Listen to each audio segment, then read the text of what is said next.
प्रिय विद्यार्थियों, अभिज्ञान शाकुंतलम के पिछले व्याख्यान में हमने इसमें जो छंदों का प्रयोग किया गया है अभी उन छंदों के विषय में अध्ययन किया कि छंद क्या हैं, छंदों के कितने प्रकार हैं, कि जो दो प्रकार बताए गए हैं वर्णिक और मात्रिक, उनके विषय में ज्ञान प्राप्त किया कि वर्णिक छंद क्या होते हैं, मात्रिक छंद क्या हैं, गण क्या हैं, साथ ही साथ जो गुरु और लघु हैं तो उनका क्या नियम है और यति किसे कहते हैं, इसके विषय में हमने सामान्य रूप से अध्ययन किया।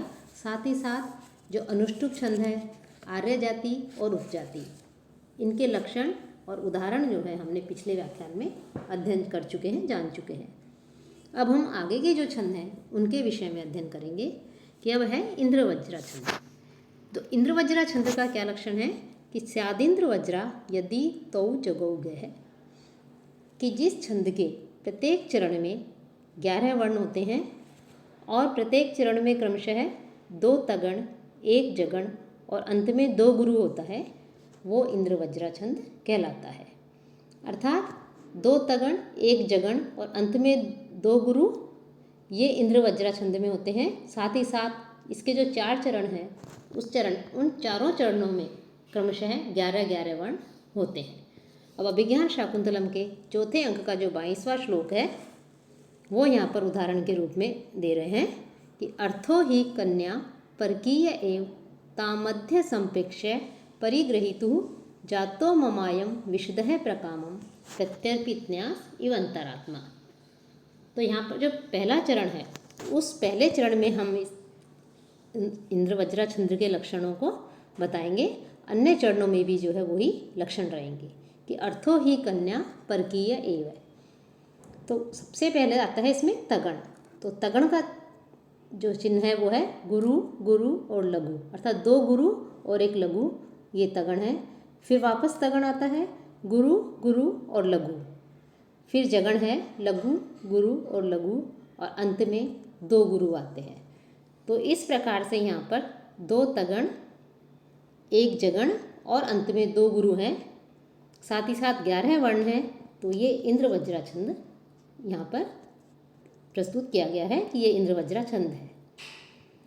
इसके पश्चात इसके आगे आता है वसंत तिलका छंद, और वसंत तिलका छंद का लक्षण है उक्ता वसंत तिलका तवजा जगौ गय, अर्थात जिस छंद के प्रत्येक चरण में क्रमशः तगण, भगण, 2 जगण और अंत में 2 गुरु होते हैं और जो वर्णों की संख्या है वो प्रत्येक चरण में 14-14 वर्ण होते हैं, तो वो वसंत तिलका छंद कहलाता है। और इस छंद का उदाहरण है अभिज्ञान शाकुंतलम के ही चौथे अंक का 20वां श्लोक कि भूतवा चिराय चतुरंत महिसपत्नी दोष्यंतिम अप्रतिरथम तनयम निवेश्य भर्ता तदर्पित कुटुंबरेण सार्धम शांते करिष्यसि पदम पुनः आश्रमे अस्मिन्। यह परीक्षा की दृष्टि से भी यह श्लोक महत्वपूर्ण है। इससे पहले जो इंद्रवज्रा छंद का हमने उदाहरण देखा वो भी परीक्षा की दृष्टि से जो है महत्वपूर्ण श्लोक है। तो मुख्य रूप से हम यहाँ पर जो महत्वपूर्ण श्लोक हैं परीक्षा की दृष्टि से भी उपयोगी, छंद की दृष्टि से भी उपयोगी, उन्हीं छंदों को जो है हम यहाँ पर उदाहरण के रूप में, उन्हीं श्लोकों को उदाहरण के रूप में यहाँ दे रहे हैं। और भी उदाहरण है अभिज्ञान शाकुंतलम में ही इन छंदों के, लेकिन मुख्य रूप से महत्वपूर्ण जो इम्पोर्टेंट जो श्लोक हैं उनको यहाँ दिया जा रहा है कि जब शकुंतला अपने पति गृह जा रही होती है तो महर्षि कर्ण उसे विदा कर रहे हैं, तब शकुंतला कहती है कि मैं वापस इस आश्रम में कब आऊँगी।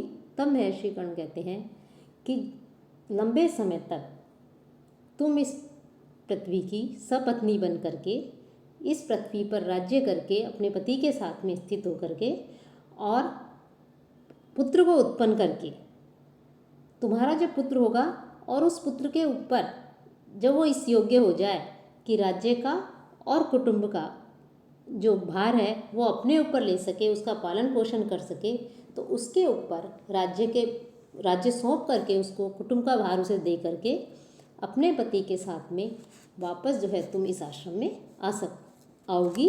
अर्थात गृहस्थ आश्रम के कर्तव्यों को पूरा करने के पश्चात उसका उत्तरदायित्व अपने पुत्र को सौंप करके तुम जो है इस आश्रम में आओगे। तो इस प्रकार से यहाँ पर ये इस श्लोक में वसंतिल का छंद है और इसका पहले चरण में हम इन लक्षणों को बताएंगे कि भूतवा चिराय चतुरंत मही सपत्नी, कि पहले गुरु गुरु लघु ये तगण है, गुरु लघु लघु ये भगण है, लघु गुरु लघु ये जगण है। इसके पश्चात फिर पुनः जगण आता है एक, और जगण का चिन्ह वही है लघु गुरु लघु, और अंत में जो है वो 2 गुरु आते हैं। तो ये वसंतिल का यहाँ पर छंद है। फिर आता है शिखरिणी छंद। तो शिखरिणी छंद का लक्षण है रसे ही रुद्रश्चिन्ना यमन सब लागे है शिखरिणी, कि जिसके प्रत्येक चरण में क्रमशः एक यगण, एक मगण, एक नगण, एक सगण, एक भगण और अंत में एक लघु और एक गुरु होता है। साथ ही साथ जो वर्ण हैं वो जिसमें 17 वर्ण होते हैं, अर्थात इसमें 17 वर्ण या अक्षर होते हैं शिखरिणी छंद में, और जो यति होती है वो 6ठे और 11वें वर्ण पर होती है। तो वो शिखरिणी छंद कहलाता है। कि यति, जैसा कि हम पिछले व्याख्यान में बता चुके हैं, कि जहाँ पर कुछ समय के लिए अत्यल्प काल के लिए रुका जाता है तो उसे यति कहते हैं। यति को जो है विराम भी कहते हैं। कि जब भी हम कोई श्लोक या पद्य का उच्चारण करते हैं तो उसका उच्चारण करते समय बीच में थोड़ा रुकना पड़ता है, उसे यति कहते हैं। और जहाँ पर रुका जाता है उसे यति स्थान कहते हैं। और जो यति स्थान होता है ये प्रत्येक छंद में नियत होता है, और उसके जो लक्षण है उसमें जो छंद के उसमें बताया जाता है। तो इस प्रकार से यहाँ 6ठे और जो 11वां वर्ण है उस पर यति बताई गई है। तो और इसका उदाहरण है पहले अंक का 9वां श्लोक अभिज्ञान शाकुंतलम का ही। ये वैसे भी परीक्षा की दृष्टि से उपयोगी है। कि यद आलोके सूक्ष्म व्रजति सहसा तद विपुलताम, यद अर्धे विच्छिन्नं भवति कृत संधानम युतत, प्रकृत्या यद वक्रम तदपि समरेखम नयनयोः, न मे दूरे किंचित क्षणमपि न पार्श्वे रथ जवात। कि जब राजा दुष्यंत मृगया के लिए जाता है, शिकार के लिए जाता है, तब उसका रथ इतनी तीव्र गति से दौड़ रहा है, तो जब तेज़ गति से दौड़ते समय जो दिखाई आसपास की जो विस्तृति है, जो वस्तुएं दिखाई देती हैं, उसका वर्णन यहाँ पर किया गया है। कि जो दूर सूक्ष्म दिखाई देती थी दूर से हमें देखने में, वो रथ इतना तेज़ गति से दौड़ रहा है कि अचानक ही वो वस्तु जो है विशाल दिखाई देने लगती है। अपनी तेज़ गति के कारण ये रथ जो है तुरंत वहाँ पहुँच जाता है। अश्व जो है रथ को वहाँ पर ले जाते हैं। जो आधा और कटा हुआ दिखाई देता था वो जुड़ा हुआ सा दिखाई देता है, और स्वभाव से ही जो वक्र है टेढ़ा दिखाई देता है, लेकिन वो भी दूर होने के, वो दूर से जो हमें टेढ़ा दिखाई देता है, लेकिन पास में आने का पर वो कैसा हो जाता है, नेत्रों से के लिए सीधा हो जाता है। और नेत्रों से कोई भी वस्तु जो है एक क्षण के लिए भी न तो दूर होती है और न ही पास होती है। अर्थात इतनी तेज़ गति से रथ का जो वेग है वो इतना तेज़ है कि कोई भी वस्तु न तो पास ही आती है हमारे और न ही वो दूर हो सकती है। अर्थात जैसे ही हमें वस्तु दिखाई दे रही है वो बहुत दूर दिखाई दे रही है, लेकिन रथ का वेग इतना अधिक है कि तुरंत ही वो वस्तु हमारे पास आती है, और जब तक हम उसे देखें उसी क्षण वो हमारा रथ और आगे निकल जाता है, वो वस्तु जो है हमसे पीछे रह जाती है, बहुत दूर हो जाती है। तो इस प्रकार से यहाँ पर ये इसका उदाहरण दिया गया है। और इसमें शिखरिणी छंद है कि यद आलोके सूक्ष्म व्रजति सहसा तद विपुलता, कि इसमें पहले यगण का प्रयोग किया गया है, लघु गुरु गुरु, फिर मगण है गुरु गुरु गुरु, फिर नगण है लघु लघु लघु, और इसके बाद सगण है, सगण का चिन्ह है लघु लघु गुरु, फिर भगण है गुरु लघु लघु, और अंत में एक लघु और एक गुरु। तो इस प्रकार से, और वर्ण जो है वो 17 वर्ण हैं या 17 अक्षर हैं, और इसमें इस प्रकार से 6-11 वर्ण पर यति बताई गई है। तो ये शिखरिणी छंद है। इसके बाद आता है मालिनी छंद। मालिनी छंद का लक्षण है नैन में ये यूतेयम मालिनी भोगी लोके है। अर्थात जिस छंद के प्रत्येक चरण में क्रमशः 2 नगण, 1 मगण और 2 यगण होते हैं। इस प्रकार से और जो वर्ण है वो प्रत्येक चरण में 15-15 वर्ण होते हैं, और यति है वो 8वें और 7वें वर्ण पर होती है, तो वो मालिनी छंद होता है। इसका उदाहरण 5वें अंक का 8वां श्लोक है। नियम यसी कुमार्ग प्रस्थितान आतदंड है, प्रशम यसी विवादम कल्पसे रक्षणाय, अतनुषु विभवेषु ज्ञातीय संतु नाम, त्वयि तु परिसमाप्तम बंधु कृत्यम जनानाम। तो इसमें जो पहला चरण है उसमें इसके लक्षण देखते हैं मालिनी छंद के, कि सबसे पहले आता है नगण, लघु लघु लघु, उसके बाद फिर नगण आता है लघु लघु लघु, फिर मगण है गुरु गुरु और गुरु, फिर यगण आता है लघु गुरु और गुरु, और अंत में भी जो है यगण ही है, तो लघु गुरु गुरु। तो ये मालिनी छंद है।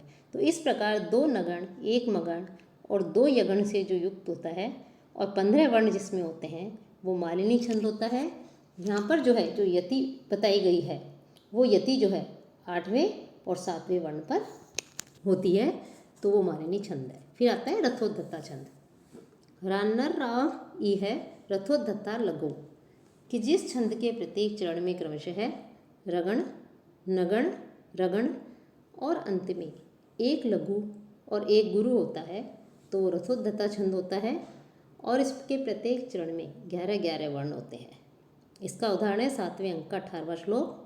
एवं आश्रम विरुद्ध वृत्तिना संयम है, किमिति जन्मतः त्वया, सत्व संशय सुखो अपि दुष्यते, कृष्ण सर्प शिशु ने चंदन है। कि एवं आश्रम विरुद्ध वृत्तिना, तो यहाँ पर सबसे पहले रगण आता है, उसका चिन्ह है गुरु लघु गुरु, फिर नगण है उस लघु लघु लघु, फिर वापस रगण आता है गुरु लघु और गुरु, अंत में जो है 1 लघु और 1 गुरु आता है, तो ये रथोद्धता छंद है। और जहाँ तक वर्णों की बात है, इसमें जो है इसमें भी 4 चरण होते हैं और प्रत्येक चरण में 11-11 वर्ण होते हैं, तो ये रथोद्धता छंद है। फिर आता है हरिणी छंद। हरिणी छंद का लक्षण है न सैमर स लागे है, षड्वेदे ही यह हरिणी मता, कि इस छंद के प्रत्येक चरण में, वही 4 चरण होते हैं इसमें भी, और प्रत्येक चरण में क्रमशः है नगण, सगण, मगण, रगण, सगण और अंत में 1 लघु और 1 गुरु होता है। वर्ण 17 वर्ण होते हैं इसमें, और जो यति बताई गई है वो 6, 4 और 7 पर यहाँ पर यति बताई गई है। अभिज्ञान शाकुंतलम के 4थे अंक का 19वां श्लोक जो है वो इसके उदाहरण के रूप में दिया जा रहा है कि अभिजनवतो भर्तुः श्लाघ्ये स्थिता गृहिणी पदे, विभव गुरुभिः कृत्यैः तस्य प्रतिषणमाकुला, तनयम ऐचिरात् प्राचीव अर्कम प्रसूय च पावनम, मम विरहजाम न त्वं वत्से शुचम गणिष्यसि। कि जब शकुंतला की विदाई का अवसर है, शकुंतला को विदा किया जा रहा है, तब शकुंतला कहती है महर्षि गण से कि आपके विरह में, आपके वियोग में मैं कैसे जीवन धारण करूँगी। तब महर्षि गण उसे समझाते हुए कहते हैं कि तुम अपने पति के द्वारा प्रशंसनीय गृहिणी पद को प्राप्त करके, उनके द्वारा सम्मान को प्राप्त करके, जो गुरुजन हैं, जो बड़े लोग हैं, बंधु बांधव हैं, उनके प्रति प्रतिक्षण तुम उनके कार्यों में व्यस्त रहती हुई, व्याकुल रहती हुई, और तो जिस प्रकार से पूर्व दिशा से सूर्य उदित होता है, उत्पन्न होता है, उसी प्रकार से तुम भी जो है पवित्र अपने पुत्र को, पराक्रमी पुत्र को उत्पन्न करके उन सब कार्यों में इतना अधिक व्यस्त हो जाओगी कि मेरे विरह से जो उत्पन्न जो तुम्हें शोक है, उस शोक को जो है तुम नहीं गिनोगी, अर्थात मेरे वियोग का जो है दुख का अनुभव तुम्हें नहीं होगा। वो शोक को जो है तुम्हें अपने उन कार्यों में व्यस्त रहने के कारण जो है तुम्हें जो है मेरा विरह के कारण तुम दुखी नहीं होगी, शोकमग्न नहीं होगी। तो इस प्रकार से यहाँ पर महर्षि कर्ण जो है शकुंतला को समझाते हैं। और इसमें जो छंद है वो हरिणी छंद ही है कि अभिजनवतो भर्तुः श्लाघ्ये स्थिता गृहिणी पदे, कि अभिजनवतो की सबसे पहले नगण है लघु लघु लघु, फिर सगण है लघु लघु गुरु, फिर मगण है गुरु गुरु, फिर रगण है गुरु लघु गुरु, और इसके आगे सगण का प्रयोग किया गया है, लघु लघु गुरु, और अंत में एक लघु और एक गुरु। तो इस प्रकार से यहाँ पर ये हरिणी छंद है कि नगण सगण मगण रगण सगण और अंत में एक लघु और एक गुरु होता है। यति जो है वो 6, 4 और 7 पर होती है। अभिजन वतो और अभिजन वतो भर्तुः। तो इस भर्तुः श्लाघ्य स्थिता गृहिणी पदे। तो ये जो प्रथम चरण है इसमें जो है हमने लक्षण बताया है। अन्य जो चरण है उनमें भी इसी प्रकार से जो है ये छंद है। इसके जो गण हैं ये सारे गण जो है इसी प्रकार से आएंगे और प्रत्येक चरण में 17 वर्ण होते हैं। 17 वर्णों का प्रयोग किया गया है। फिर आता है स्रग्धरा। ब्रह्मणे ही यान्नाम त्रयेण त्रिमुनि यतियुता स्रग्धरा कीर्ति तेयम। कि ये जो स्रग्धरा छंद है इसके प्रत्येक चरण में क्रमश है मगण रगण भगण नगण यगण यगण और यगण। त्रिमुनि यतियुता अर्थात 3 यगण होते हैं कि जिस छंद के प्रत्येक चरण में क्रमशः एक मगण, एक रगण, एक भगण, फिर एक नगण और 3 यगण ये होते हैं। तो वो स्रग्धरा छंद होता है। वर्ण जो है प्रत्येक चरण में 21 वर्ण होते हैं और 7 जो है उसमें प्रत्येक चरण के 7वें वर्ण जो है उस 7वें वर्ण पर क्या होती है, यति होती है। कि यति अर्थात रुकना, कुछ क्षण के लिए कुछ समय के लिए जो है जब रुका जाता है तो उसे यति कहते हैं। तो 7, 7, 7 पर कि हर 7वें वर्ण के बाद में इसमें यति होती है, हर 7वें वर्ण के बाद में, तो वो जो है स्रग्धरा छंद होता है। और पहले अंक का अभिज्ञान शाकुंतलम के 7वां जो श्लोक है वो यहाँ उदाहरण के रूप में प्रस्तुत है कि ग्रीवा भंगाभिरामम मुहुः अनुपतति स्यंदने बद्ध दृष्टि पश्चादर्धेन प्रविष्ट है शरपतन भयाद भूयसा पूर्वकायम दर्भे अर्थावलिढ़ि श्रम विव्रत मुखभ्रंशि कीर्णवर्तमा पश्य उदग्रप्लुतत्वाद वियति बहुतरम स्तोकम उर्व्याम प्रयाति। कि किस प्रकार से राजा जो हरिण का पीछा कर रहे हैं और जो हरिण है वो अपने प्राणों को बचाने के लिए आगे दौड़ रहा है और बार बार अपनी गर्दन को पीछे मोड़ मोड़ करके देख रहा है कि मैं कितना सुरक्षित हूँ। कि जो दुष्यंत उसका पीछा कर रहे हैं रथ पर उसका शिकार करने के लिए, तो हिरण बार बार अपनी गर्दन को मोड़ कर देख रहा है कि मैं कितना सुरक्षित हूँ। तो वो किस प्रकार से देख रहा है, उसकी जो स्वाभाविक क्रियाएं क्या है, तो उसका जो है यहाँ पर वर्णन किया गया है कि हिरण किस प्रकार से जो है देख रहा है। तो इसमें स्रग्धरा छंद जो है उसका प्रयोग किया गया है। तो पहला वाला जो इसका चरण है उसमें ग्रीवा भंगाभिरामम मुहुः अनुपतति स्यंदने बद्ध दृष्टि। कि पहले तो आता है मगण कि गुरु गुरु गुरु, फिर रगण आता है गुरु लघु गुरु, फिर भगण गुरु लघु लघु, फिर नगण है, तीनों लघु हैं, फिर यगण आता है लघु गुरु लघु, फिर यगण है लघु गुरु लघु और फिर यगण है लघु गुरु लघु। तो इस प्रकार से मगण रगण भगण नगण और अंत में 3 यगण, ये जो है स्रग्धरा छंद है। और इसके भी 4 चरण होते हैं और प्रत्येक चरण में 21 वर्ण होते हैं। अब मंदाक्रांता छंद का लक्षण है मंदाक्रांता अम्बुधि रसनगहि भो मो भौम भनौ तौ गयुग्म। कि मंदाक्रांता अम्बुधि रस नगेह मो भनौ तौ गयुग्म। कि ये मंदाक्रांता छंद में भी 4 चरण होते हैं और प्रत्येक चरण में क्रमशः है मगण भगण नगण तगण, फिर तगण और अंत में 2 गुरु होते हैं और वर्णों की संख्या इसमें 17 होती है और ये जो रहती होती है वो 4, 6 और 7 पर होती है। अभिज्ञान शाकुंतलम के पहले अंक का 29वां जो श्लोक है वो इसका उदाहरण के रूप में दिया जा रहा है कि त्रिवाघात प्रतिहत तरु स्कंद लग्नेक दंत है पाद आकृष्ट प्रतति वलिया संग संजात पाश है मूर्तो विघ्न तपसह इव नो भिन्न सारंग यूतो धर्मारण्यम प्रविशति गज है स्यंदना लोक भीत है। कि किस प्रकार से जो है राजा जब शिकार के लिए निकला है तो राजा को देख करके वो अपने आप को बचाने के लिए जो आश्रम में जो जीव हैं, महर्षि कर्ण के आश्रम में निवास करने वाले, तपोवन में रहने वाले जो जीव हैं, वो उसको देख करके जो है किस प्रकार से भयभीत हो गए हैं कि जो हाथी है वो जंगली जो हाथी है वो हाथी भयभीत होकर के किस प्रकार से अपने प्राणों को बचा करके वो भी भाग रहा है। तो इसका जो है यहाँ पर वर्णन किया गया है। तो पहले चरण में इस छंद को देखते हैं। त्रिवाघात प्रतिहत तरु स्कंद लग्नेक दंत है। तो सबसे पहले मगण आता है, उसका चिन्ह है गुरु गुरु गुरु। फिर भगण है, उसका चिन्ह है गुरु लघु लघु। फिर नगण है, तीनों ही लघु हैं, और 2 गुरु 1 लघु, ये तगण है। फिर वापस वही तगण है, गुरु गुरु लघु, और अंत में 2 गुरु हैं। वर्णों की संख्या अब इसमें 17 है। तो इस प्रकार से यहाँ पर ये मंदाक्रांता छंद है।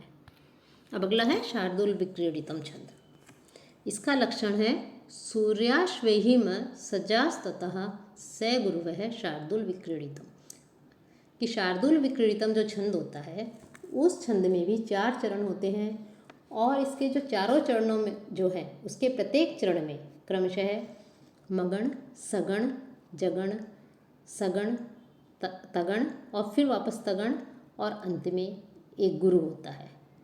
और जो वर्ण है वो वर्ण जो है क्रम से 19 वर्ण होते हैं, अर्थात प्रत्येक चरण में क्रमशः 19 वर्ण होते हैं, और 12 और 7 पर यति बताई गई है। तो वो शार्दूल विक्रीडितम छंद होता है। इसमें चौथे अंक का जो 6वां श्लोक है, ये श्लोक परीक्षा की दृष्टि से भी उपयोगी है। और जो चौथे अभिज्ञान शाकुंतलम में चौथा अंक सबसे महत्वपूर्ण माना जाता है, और उसमें भी जो 4 श्लोक है उसमें से एक महत्वपूर्ण श्लोक है। उन 4 श्लोकों में भी इसकी गणना होती है कि जब महर्षि कर्ण शकुंतला को विदा करते हैं तो शकुंतला को विदा करते समय किस प्रकार से उनका हृदय करुणा से युक्त हो जाता है, वो व्यथित हो जाते हैं, विचलित हो जाते हैं, और उनका कंठ अवरुद्ध हो जाता है, और अश्रुओं को अपने नेत्रों में रोकने के कारण किस प्रकार से जो है वो उनकी वो जो नेत्र हैं वो हो जाते हैं, उन्हें कुछ दिखाई नहीं देता। तो वो कह रहे हैं कि मैं तो तपस्वी हूँ, आश्रम में रहने वाला हूँ, तो मुझ जैसे का मन, जबकि मैंने इसको जन्म नहीं दिया है, मैंने तो केवल इसका पालन पोषण किया है, तो मुझ जैसे अरण्य में रहने वाले जीव का, तपस्वी का इस प्रकार से जो है स्तुति हो रही है कि शकुंतला आज जाएगी, ये सोच करके कितना अधिक व्यथित हो रहा हूँ, विचलित हो रहा हूँ, बहुत अधिक दुखी हो रहा हूँ, कंठ अवरुद्ध हो गया है, आँखों से जो है अश्रु जो है उनको अश्रुओं से परिपूर्ण है, जिसके कारण कुछ स्पष्ट रूप से दिखाई नहीं दे रहा है, हृदय जो है दुख के कारण परिपूर्ण है। तो मुझ जैसा तपस्वी भी इतना विकल हो रहा है, व्यथित हो रहा है, दुखी हो रहा है, तो जो गृहस्थी जो लोग होते होंगे वो जब अपनी कन्या को जब विदा करते होंगे, सबसे पहले उसका विवाह करते होंगे, तो उसके वियोग से किस प्रकार का दुख का अनुभव करते होंगे, किस प्रकार से अधिक दुखी होते होंगे, इसका यहाँ पर वो वर्णन कर रहे हैं कि यास्यति अद्य शकुंतला इति हृदयं सनिस्पृष्टम उत्कंठया कंठः स्तंभित बाष्पवृत्ति कलुषः चिंताजनम दर्शनम वैकल्प्यम मम तावद ईदृशमिदं स्नेहाद अरण्योकसः पीड्यन्ते गृहिणः कथम नो तनिया विश्लेष दुखे ही नभि। तो यहाँ पर यास्यति अद्य शकुंतला इति हृदयं सनिस्पृष्टम उत्कंठया, कि सबसे पहले यहाँ मगण आता है कि मगण गुरु गुरु गुरु ये मगण है, फिर लघु लघु गुरु ये सगण है, फिर जगण आता है लघु गुरु लघु, फिर सगण आता है लघु लघु और गुरु, फिर तगण आता है गुरु गुरु और लघु, इसके पास वापस फिर तगण आता है गुरु गुरु और लघु, और अंत में एक गुरु होता है। तो इस प्रकार से यहाँ भी 4 चरण हैं, और क्रमशः है मगण, सगण, जगण, सगण, 2 तगण, और अंत में एक गुरु होता है, और 19 वर्ण होते हैं। तो ये शार्दूल विक्रीडितम छंद है। तो इस प्रकार से अभिज्ञान शाकुंतलम में और भी छंदों का प्रयोग किया गया है। मुख्य रूप से देखें तो 24 छंद मुख्य रूप से प्रयोग में आए हैं, लेकिन आपके जो BA द्वितीय वर्ष है इसके पाठ्यक्रम में कुछ ही श्लोक हैं, और उसके जो उदाहरण हैं वो उदाहरण अभिज्ञान शाकुंतलम में जो प्रयुक्त जो श्लोक हैं, पद्य हैं, वो ही दिए जाएंगे। तो इसीलिए जो है यहाँ पर उन्हीं छंदों के रूप जो हैं उदाहरण हैं, उन उदाहरण के रूप में अभिज्ञान शाकुंतलम के ही श्लोक दिए गए हैं। तो इस प्रकार से यहाँ पर ये छंद के विषय में हमने थोड़ा सा सामान्य रूप से जो है अध्ययन किया।